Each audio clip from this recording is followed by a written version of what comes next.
Amano-Garnelen fressen alle Blasenschnecken auf. Muss ich mir jetzt Sorgen um meine Turmdeckel und Rennschnecken machen und die Tylomenanias?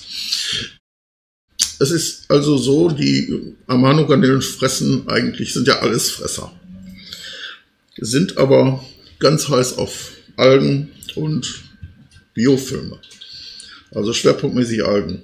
Wenn die aber zu gering sind, wenn die also die einfach zu wenig Futter haben, dann fressen die alles andere, was ihnen zwischen die Kiemen kommt, ja, oder beziehungsweise zwischen die Scheren. Ja, und dann können sie sich also auch gerne mal an Blasenschnecken vergreifen. Ja, vielleicht können sie sich sogar an Pflanzen vergreifen. Ja, besonders sind zum Beispiel die Papageienblattarten bekannt dafür, dass sie von Amanos angefressen werden. Und Amanos jagen durchaus auch, wenn sie wirklich Kohldampf haben, sogar Fische. Ja, also es ist alles schon vorgekommen. Deswegen bitte, wenn du sowas siehst, wenn die Amanos an irgendwelche anderen Tiere gehen und du willst das natürlich verhindern, dann musst du die Amanos ein bisschen mehr füttern. Ja, da kommst du dann nicht mehr drum rum. Was hältst du von Altwasser? Bin gerade ein Becken für Sulawesi-Kardinalsgarnelen am Einrichten und bin am Überlegen, wie oft Wasserwechsel sinnvoll ist, da der Aufwand mit dem Salz schon groß ist. Es gibt mittlerweile einige Züchter, die die Kardinalsgarnelen auf ganz normalem Leitungswasser züchten. Und zwar erfolgreich auf Leitungswasser züchten, dass man da also diesen Riesenaufwand gar nicht machen muss. Und von daher solltest du mal überlegen, ob du da nicht eher in die Richtung gehst, ja, dass du dir die Tiere nicht von solchen Züchtern holst. Ja, ich sag mal zum Beispiel der YouTube-Kanal Aquapurist, ja, eigentlich ein relativ junger Kanal, und die züchten auch Kardinalsgarnelen auf Leitungswasser erfolgreich. Ja.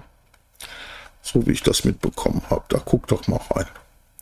Ja, oder manchmal findest du auch bei eBay Kleinanzeigen Leute, die das so anbieten. Ne? Ich habe damals meine Amano-Nachzuchten von der Züchterin geholt und die hat auch die Kardinalsgarnelen auch auf Leitungswasser gezüchtet. Also es ist gar nicht so selten. Aber ich sag mal prinzipiell, ich bin eigentlich eher ein Altwasser-Aquarianer.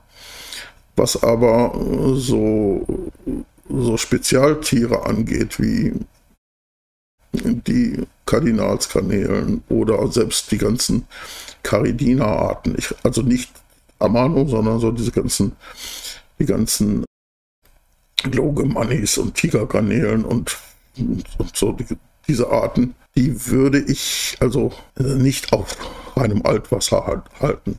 Ja, allerdings würde ich auch nicht so gigantische Wasserwechsel machen. Ja, ich sag mal so, Wasserwechsel also 5 bis 10% die Woche, mehr will ich da nicht machen. Ansonsten, wie gesagt, kommt letztendlich auch dein Setup an. Ja, also bei zwangsgefilterten Aquarien, also wenn du ein reines Garnelenbecken machen willst, musst du kein zwangsgefiltertes Becken machen. Ja, also die Garnelen brauchst du eigentlich überhaupt nicht zu filtern. Ja, und nur vernünftigen Bodengrund rein und viele Pflanzen, möglichst ordentlich Pflanzen, und dann brauchst du keinen Filter, ne, nur Wasserbewegung. Ja, und dann ist es sogar einfacher, die Tiere mit älterem Wasser zu halten. Ja, und dann verdirbt, oder was heißt verdirbt, dann reichern sich die Stoffe nicht so an, weil die Pflanzen die aufnehmen. Was sagst du zur Fütterung von grünem Laub, getrocknet oder nicht im Garnelenbecken? Auf jeden Fall. Auf jeden Fall. Ich fütter auch grünes Laub getrocknet.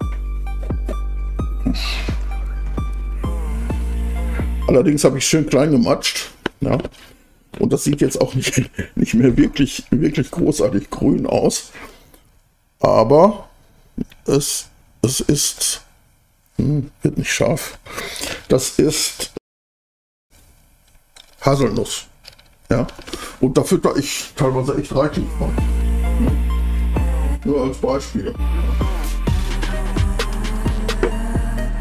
Bin auch sehr großzügig mit, bei uns vor der Tür wächst massenhaft davon. Man sagt den grünen Blättern nicht ganz zu Unrecht nach, dass die natürlich einen erhöhten Zuckeranteil haben. Ja.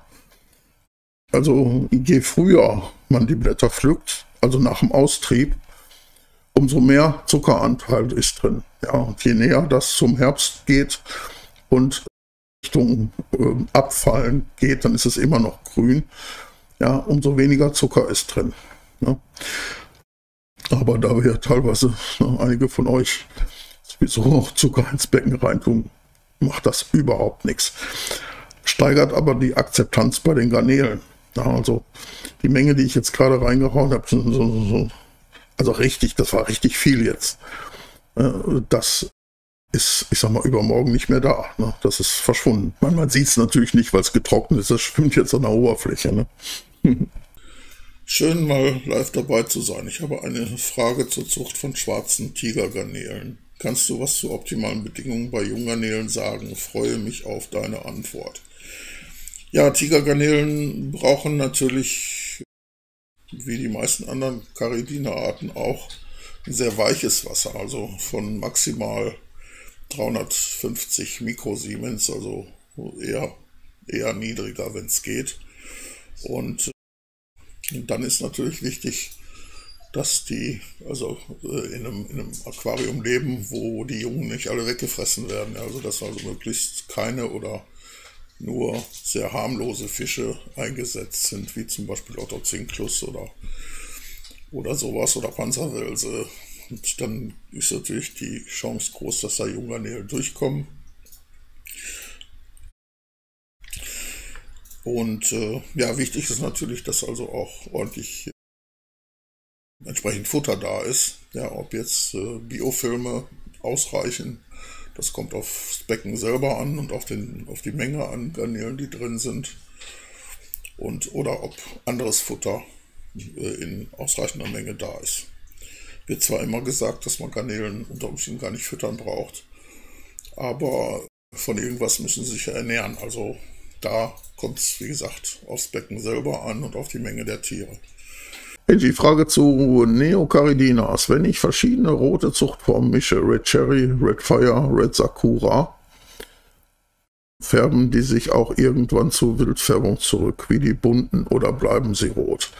Ja, du hast jetzt 3 rötliche bzw. rote Neocaridinas genannt, die alle den gleichen Ursprung haben. Ja. Und zwar sind die alle aus der Red Cherry entstanden, durch Selektion. Und anders sieht das aber aus, wenn du zum Beispiel Bloody Marys mit dazwischen packst. Weil die Bloody Marys kommen aus dem Blauen, also aus der Schoko-Ecke. Ja? Und die haben also, sind natürlich auch Davidis, sind natürlich verwandt mit denen, aber die haben einen ganz anderen Ursprung. Ich glaube, die Red Release auch. Die kommen, glaube ich, auch aus einer ganz anderen Ecke. Wenn du die mischt, da könnte es dann wieder Probleme geben. Aber hier die Red Cherry, Red Fire, Red Sakura kommen alle aus dem gleichen, haben alle den gleichen Ursprung und da passiert gar nichts, außer dass sie sich möglicherweise Richtung wieder Red Cherry entwickeln. Ich meine, selbstverständlich ist es so, dass das sind alles Zuchtformen. Das ist keine, also auch die Red Cherry ist eine Zuchtform. Und wenn man die machen lassen würde, also nie selektieren, dann werden die auch immer blasser wieder und entwickeln sich wieder zurück zur Urform. Ja. Aber ansonsten, wie gesagt, das ist eine Basis. Ansonsten gibt es da keine Probleme. Meine Frage zu den Amanos. Was im Meer bzw. Brackwasser lässt die Kleinen überleben? Oder kann es auch sein, dass im Salzwasser besseres Nahrungsangebot ist? Können adulte Amanos auch Brackwasser ab? Die adulten Tiere können es nicht ab. Ja? Also die sterben in Brackwasser. Ja? Also du kannst nicht hingehen und dann fettes Amano-Weibchen kurz vor der Geburt ins Brackwasserbecken packen, um da schon mal die Larven in der richtigen Ecke zu haben. Geht nicht. Ja, das überleben die nicht. So, und dass das Wasser ein besseres Nahrungsangebot hat, das machst du, das Angebot. Ja, das ist nicht von alleine. Klar hat das Meerwasser oder das Salzwasser einen viel höheren Gehalt an Spurenelementen und aber deswegen wird es nicht automatisch gleich nährstoffreicher, ne? Weil also ich sag mal, in einem Riff zum Beispiel, ja, da sind Nährstoffe im Wasser, die gehen gegen Null, ja. Also die sind da so gut wie nicht nachweisbar. Ja, dagegen sind selbst die saubersten Süßwasserbecken sind echte Güllepumpen dagegen. Ja, also so kann man da nicht dran gehen. Es ist einfach die osmotische Geschichte, ja. Also die Tiere brauchen die osmotischen Verhältnisse im Meer. Ja, das ist eben entscheidend. Ja, vielleicht brauchen die auch bestimmte Spurenelemente, keine Ahnung.